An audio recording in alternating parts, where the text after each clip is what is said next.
Hello, this is week 13 for seventh grade music. And because of Thanksgiving and stuff, it's been a few weeks since we've had a video.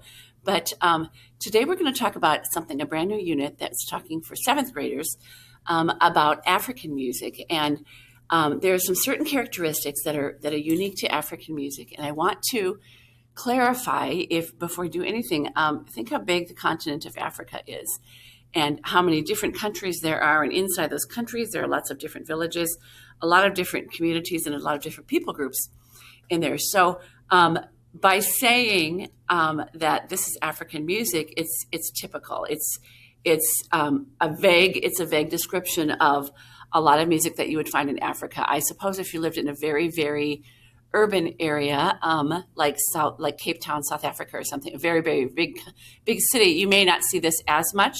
But this is more in smaller communities, and you actually probably still would see this type of music in there in big cities, but more you wouldn't see it on the street as much as you would see it maybe in different people giving demonstrations and things like that. And the big unique thing about Africa is I'm going to read a couple of things that we read in class the other day, and I want you to pay attention to this. There will be a test on this, but there'll be a review sheet also. African music says music is a very important aspect of the African culture. It is said that the African is born with music, lives with music, and dies with music.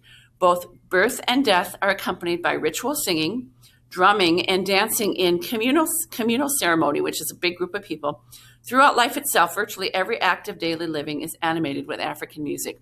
And that I would say part of that is true for American music too, our culture, because when they had the part that said both birth and death are accompanied by ritual singing, if you think about that, I think we do something similar to that, in that maybe if there's a baptism over at church and a family gets together for something like that, there may be particular songs that people would sing in those events.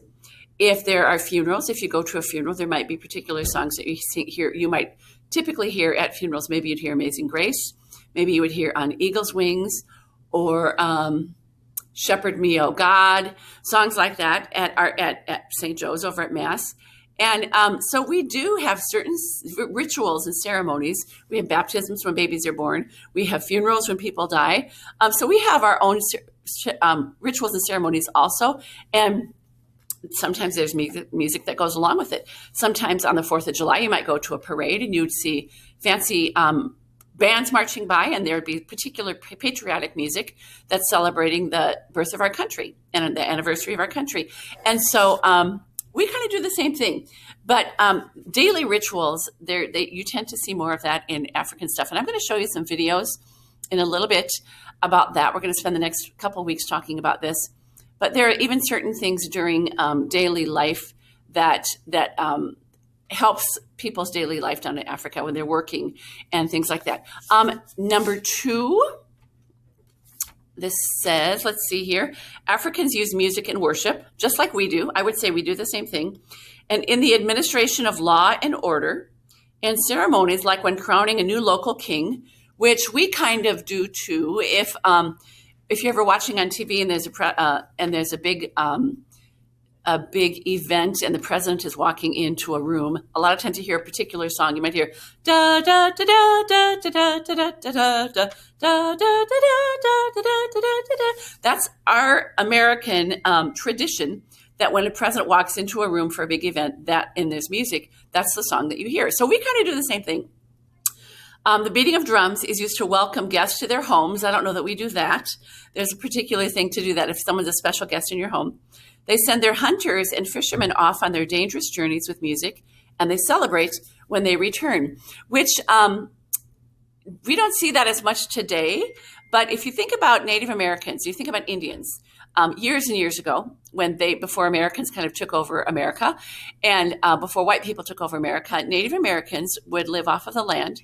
And oftentimes you would hear stories, or if you ever go to a tourist place and there's demonstrations, maybe in South Dakota or in northern Minnesota or other places of the country where Native American tribes were prevalent, there would oftentimes be, before people go off to war, and this happened in Africa too, there might be certain ceremonies and people might put very tribunal costumes on, and there'd be certain dances that would go along to accompany like a big kind of, and certain music that would go before people go off to war, kind of a ceremony praying to their God or whoever they worship, praying to their gods for safety, for victory. And then when they would come back, they would also have big ceremony celebrations also, either in a good way or a bad way, depending how the war went.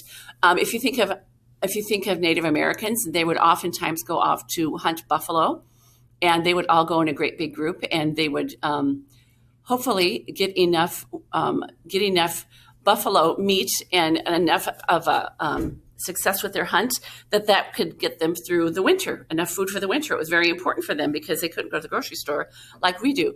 And so they would also dress in tribunal costumes, certain things. There's certain things that they would say. They would have certain prayers maybe to the God, whoever they worshiped, and they would ask for safety again. They would ask for success.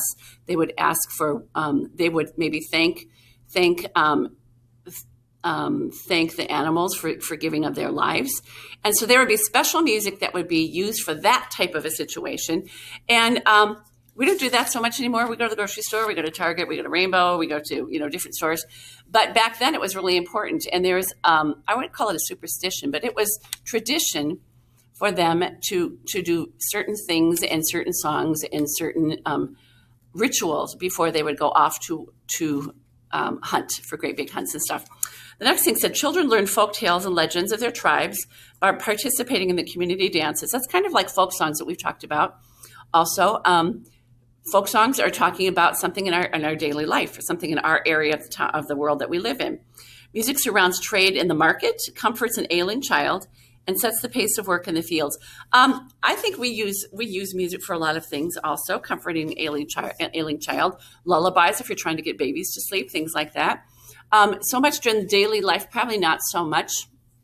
If you think about when we were talking last year about Black American spirituals, and people working in the fields, and the very, very long, hard days working, chopping tobacco and picking cotton in the fields, and having to work. They were forced to work without not their choice, and they didn't get anything out of it. There was no profit in it for them. But somebody might call and response is a certain kind of song, and somebody might be in the field singing, and everybody would sing along with them, and that would help them keep the beat to maybe chopping or hoeing in the fields and keeping things. They might be singing, "He's got the whole world in his hands. He's got the whole world in his hands." So those songs, the spirituals that they would sing, would kind of entertain them. It would help the day go faster, but it would also keep a rhythm, and they could keep their work going, and they wouldn't get. It would just help them stay on pace a little bit. Oftentimes down in Africa, if you see videos, they might be working on some chopping some grain or something in a field, or they might be making some flour. And they might have a great big thing that looks like a giant rain stick, big sticks, and just pounding and pounding and pounding. And that would be grinding down their grains, and to the rhythm of the song. And so that's when they talk about daily life. I'm going to show you something. This is called polyrhythm, and this is very prevalent in African music. Poly, the word poly, the prefix poly means many. And if you have been in math class, you have a polygram or polygon is a shape with many sides. Poly means many. There's not a particular number, just many. Polyrhythm means there's lots of rhythms going on at the same time. And that is very typical in African music. Oh, hang on. Mrs. Roach is going to talk for just a minute. Good morning, St. Joseph School. Birthdays to celebrate this week and weekend. Happy birthday to Lily in 4th grade. Happy birthday to Eosius in 5th grade. And happy birthday to Rose in 4th grade. Lunch today is mini pancakes, syrup, yogurt, veggies, orange juice, and fruit. Reminder that we have a very short week next week with just 2 days of school on Monday and Tuesday, and then we have our Thanksgiving break Wednesday through the weekend. Our end of trimester number 1 is coming up quickly. That is December 3rd. So we have 6 days after today left of the trimester. You need to turn in your service project. Make sure you complete your AR points, and all late work, missing work is turned in. Our teacher drawing today, we have a Subway gift card, is for our 4th grade teacher, Mrs. Wells. Congratulations. Thanks for all you do. Our prayer is related to our theme for this year. When I feel afraid, remind me, I can do all things through Christ who gives me strength. When I feel outmatched, remind me, I can do all things through Christ who gives me strength. When I feel unprepared, remind me, I can do all things through Christ who gives me strength. Remind me, Lord, that my strength comes from you. We can do all things through Christ who gives us strength. Have a wonderful Friday, a relaxing weekend, and a great day. Bye-bye. Okay, so polyrhythm means that there's many, the word poly, prefix poly, many rhythms going on at the same time. And that's very, very common in African music. If you were to go to a church service done in Africa, there would most likely be lots and lots of drums or different percussion instruments going on at the same time. Lots of very upbeat. Sometimes their church services last maybe 2 hours because there's tons and tons of music, and it just goes on and on and on. Very happy, peppy, major key music, because it's so important to them. And music to them in religion, when you think about their faith and their religion down there, music and drums are super, super important, just like what the symbol of the cross is to us. A lot of us wear necklaces for crosses that have necklaces on them. Maybe some people have a tattoo with necklace or with a cross. Some people wear earrings with a cross. It's not uncommon in your house to have crosses up on the wall, or maybe hanging, dangling from your rear view mirror in your car or something. Crosses are super important to us. It's kind of a symbol of our faith. And just like that is important to us, drums are important to church services down in Africa. So I'm going to show you, this is an example of polyrhythm. It's in African beats. And also a lot of the instruments are made out of natural resources. I have some instruments up here. Remember the music room. This is my big rain stick. This is a giant piece of bamboo, and it's been hollowed out. And then there are different kind of seeds or something inside it. So when I tip it upside down, this was not made in a factory. This is made out of natural resources.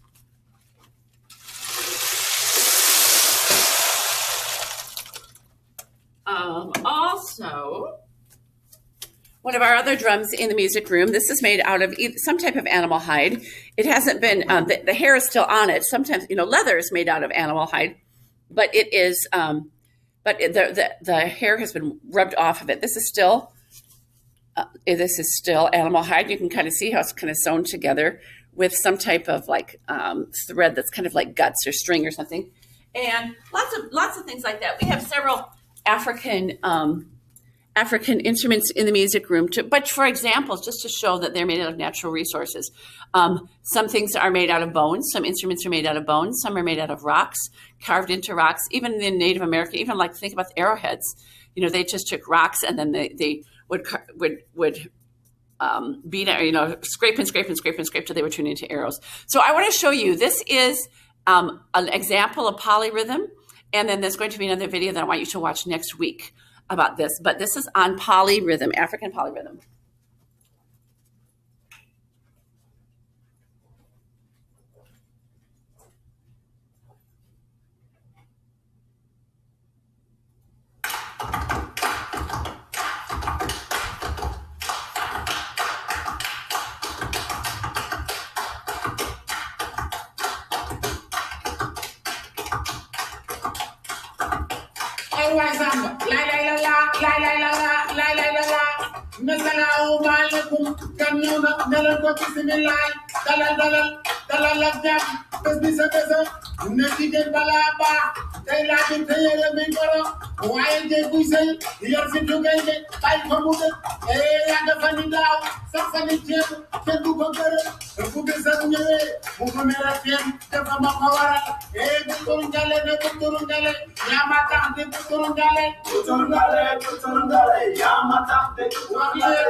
That is an example of polyrhythm. Actually, they didn't use instruments. They were using just their body percussion, which we've seen a lot of this year because you can't do singing in the classroom. But they use their body. But there are other examples of not body percussion, but polyrhythm. If 4 different people are in the room and they're each doing something different, that's one person's doing one rhythm. Next to that is another rhythm. Next to that is another rhythm. Next to that is another rhythm. A lot of things going on at once. And that's many rhythms. That's polyrhythm. That's the big, big word of the day. I want you to remember that. Different situations of when African people use their music. It's quite a few different situations. There's going to be another video I would like you to watch, and I'm going to attach that to your music lesson plan that I send to you, and I want you to watch that also. That has more examples of different instruments being used at the same time. And that's what we're talking about. We're talking about African music and polyrhythm, okay, and the types of instruments they use in Africa. And have a great day, and we'll connect. Thanks.